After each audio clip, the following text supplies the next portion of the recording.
Alright, hello YouTube and subscribers. This is going to be my first tutorial on Sketchbook, so please bear with me if I'm not the best at teaching you how to use this software. I just want to make a quick note that this is not going to be an advanced guide on how to use Sketchbook or a very in-depth guide on how to use it. There are many videos on YouTube already that are 30 minutes, an hour long. I just wanted to make this a quicker video on some of the subscribers that asked me, how do I use this in Sketchbook, or can you provide a tutorial on some techniques that you use for your drawings. So without further ado, let's get to it. So in Sketchbook, you have this toolbar up here that's going to have a lot of pretty much everything you need to use to help you make your drawings come more alive and better. And over here you have, this is where all your brushes are.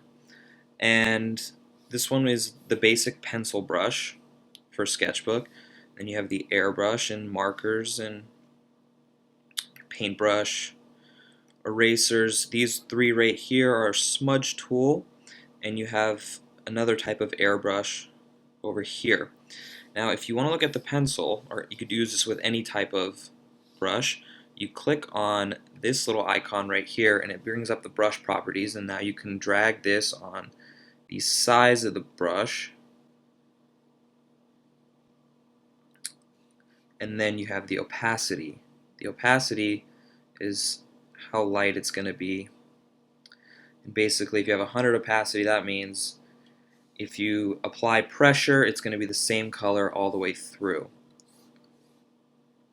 If you have if you have opacity like down here, it's going to be light, and then if I go over it again, it's going to get darker, and if I keep going over it, it's going to keep getting darker and darker and darker. So a lower opacity basically allows you to make loose sketches and then go over it and make hard lines. It allows you to find those lines that you really like before making your final sketches, and then before going into inking. So that is that. And then if you get over here into this icon, these are even more brushes that Sketchbook allows you to use. So you have, like, let's say this one, if you want to give like a little spotted technique or something like that, there's that. And then so many different types of brushes you can use. Paint brushes. Let's just undo that. And you see how many brushes are. There's textures, smudges, pastels.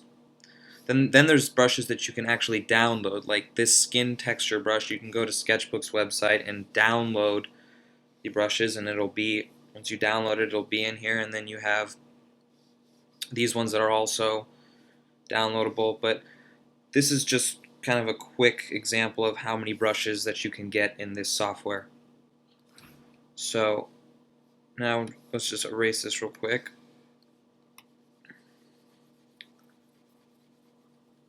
And I just want to point out that there are two versions to Sketchbook Pro. There is the Pro subscription right here, which I believe is somewhere around $20 a year.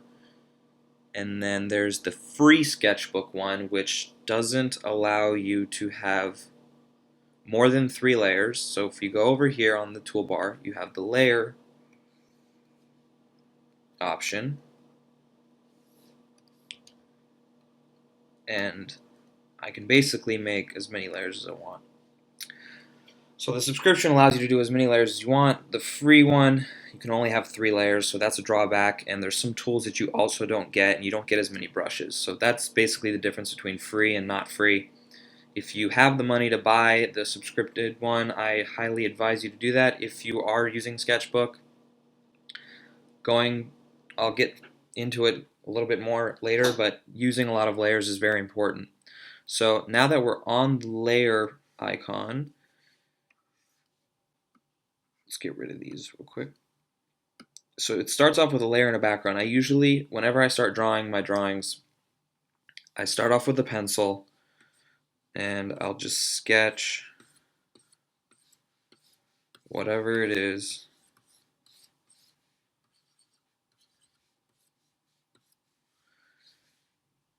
on the first layer, and then if you hold down, you have the option to duplicate the layer, add the layer, delete the layer, make the layer not visible, rename the layer, and you can merge the layers as well, or lock them. So right here is the option to lock the layer. So if you do that, the layer is locked, and I'll explain what that means in a bit. And then unlocked, this not visible, it's still there, but it's just not visible. And then you can drag this to bring the opacity down. So just like the opacity with the brush tool, just shows how soft the image is going to show. So now that we have our little happy face, we can add another layer, because the most important thing when you're drawing, when you have the advantage of drawing on a digital program like Photoshop or Sketchbook or the other ones, you want to use layers. Use as many layers as you can, because if you mess up on something, the whole image isn't ruined, or you don't have to erase a big part of the image. You can just go to that layer, erase that, and fix it. So adding layers is very important, is a huge tip that I can give for anyone using digital software programs for drawing. So what I like to do when I ink, I like to use this brush tool. It's just a standard brush that comes with Sketchbook, and basically you can go really soft, and then if you have a lot of pressure, it gets pretty big, and it's just completely 100 opacity black. So I like doing that, so then you can kind of like draw your happy face, go over it, and then delete that layer under it, and there's your ink. So that's basically what you want to do when you're inking a drawing. So let's just get rid of these because they're pretty silly.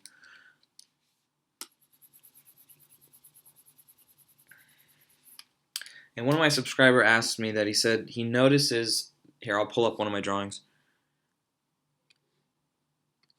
right now.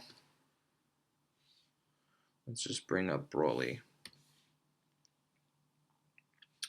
He noticed that, see, look how many layers I have right over here.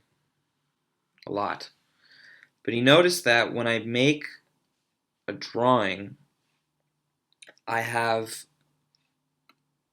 let's hide all these.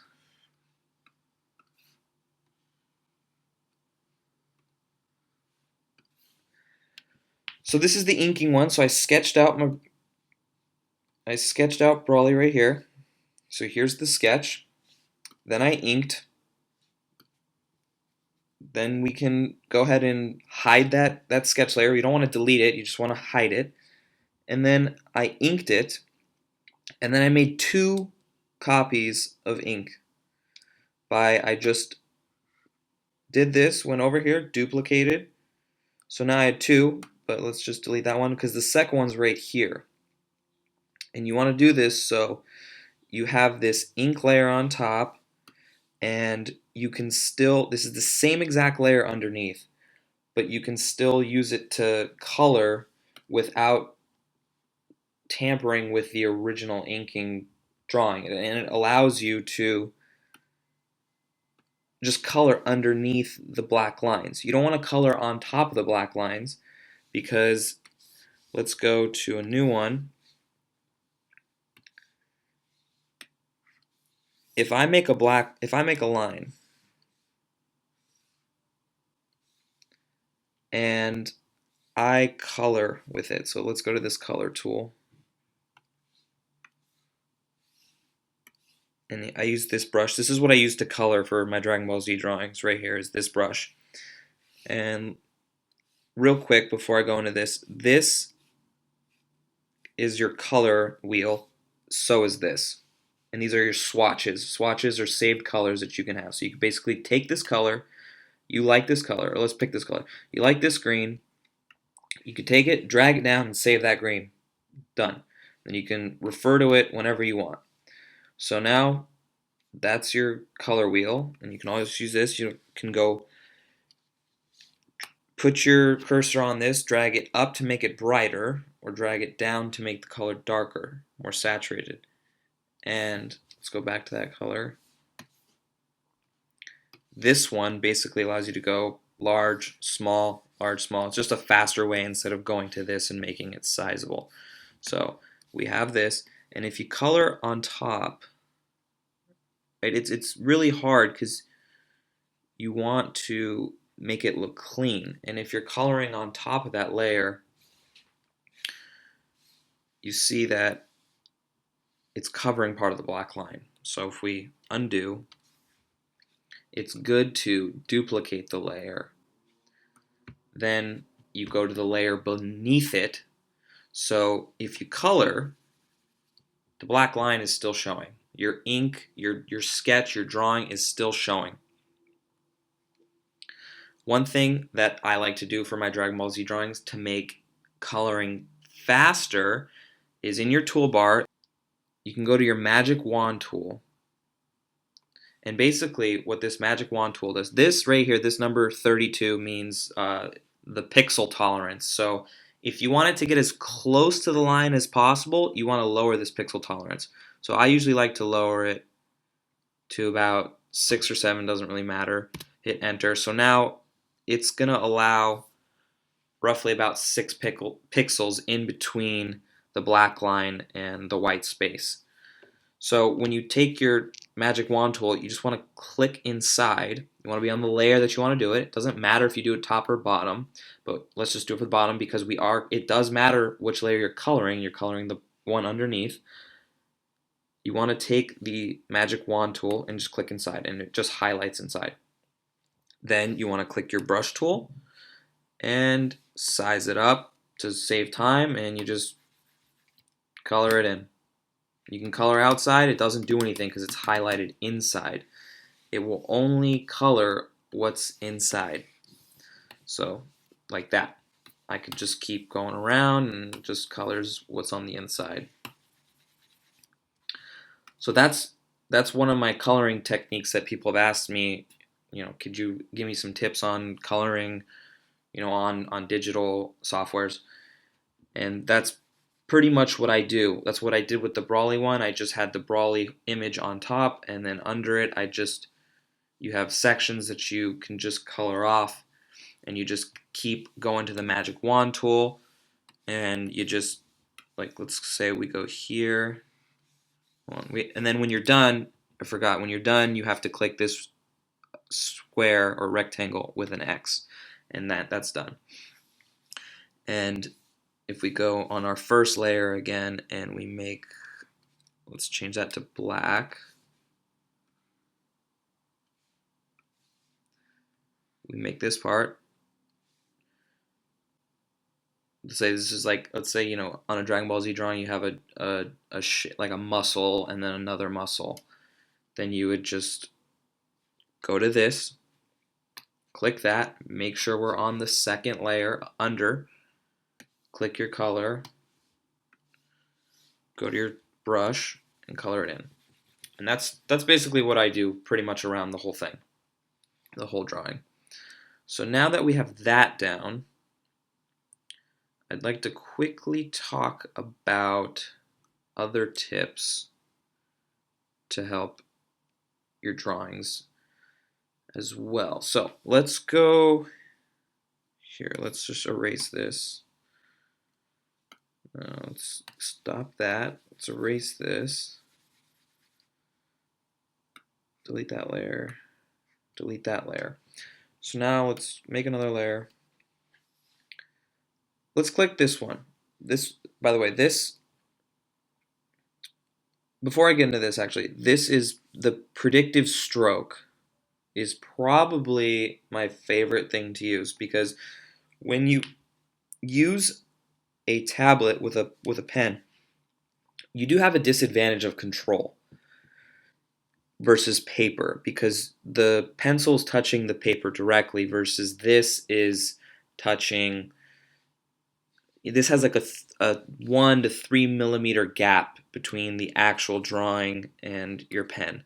So, and because your hand can kind of get stuck against the Cintiq or the tablet, whatever you're using, basically what this does, if I want to make a straight line, it straightens it for you. Like it takes the natural path of what you're drawing and then smooths it out. So this is with it off, and if I'm, let's make this black again.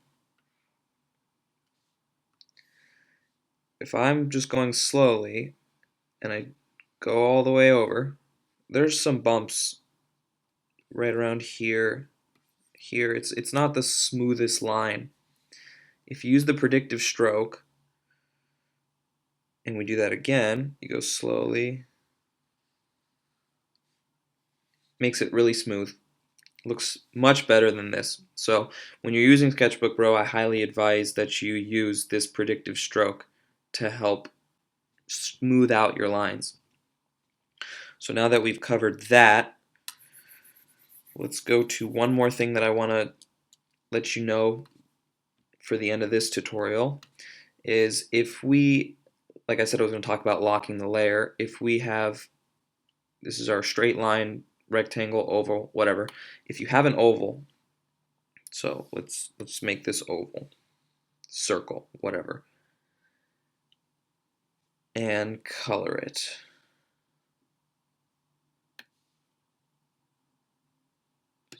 Color it blue. Whoops, okay. Gotta uncheck that, otherwise it'll do exactly what I just did. And remember, we want to color the inside of the oval. So let's go ahead and duplicate this and go to this bottom layer. Click this icon, magic wand tool, click inside, click our brush, color inside. Okay, now let's use our airbrush, because the airbrush gives a really good shading technique.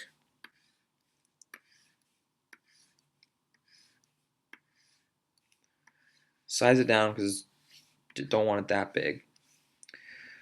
Let's get a darker blue. Let's just drag it down so it's darker. So we have this color, and this is what I wanted to tell you because it's important when you do your drawings on Sketchbook that you know how to do this, because this can help you.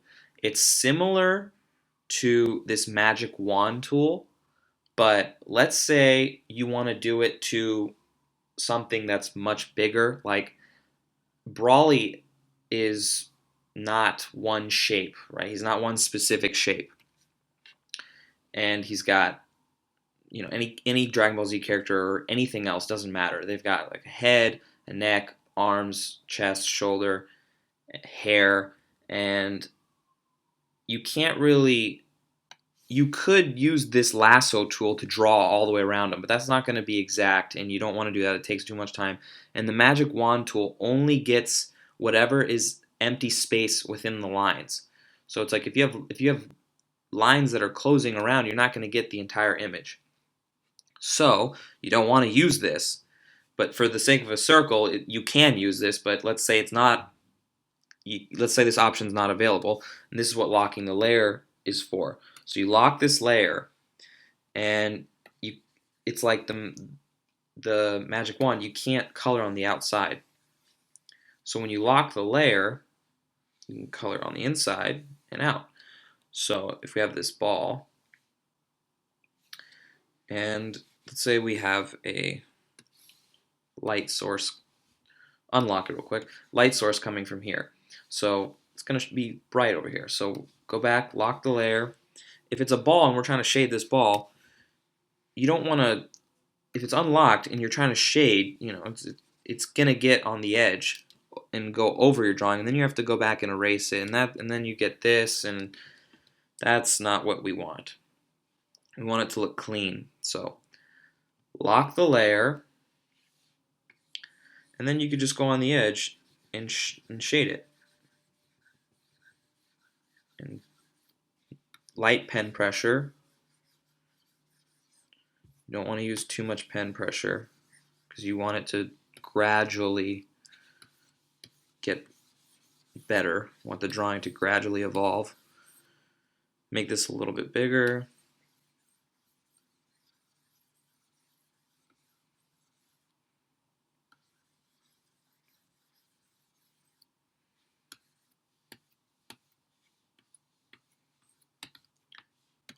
Go to even darker. You want to really get it on the bottom here that it's really dark. Not so much on the top because that's where the light's coming from.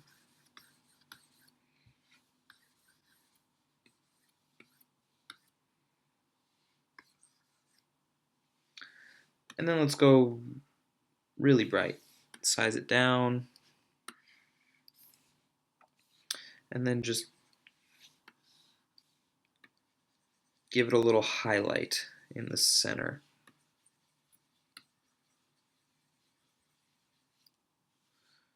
And then even brighter. It's nice when you're shading something, it's nice to do 4 different shades. 3 minimum. Don't do 2 or 1, but 3 to 4 is really good because it gives a nice depth of the image.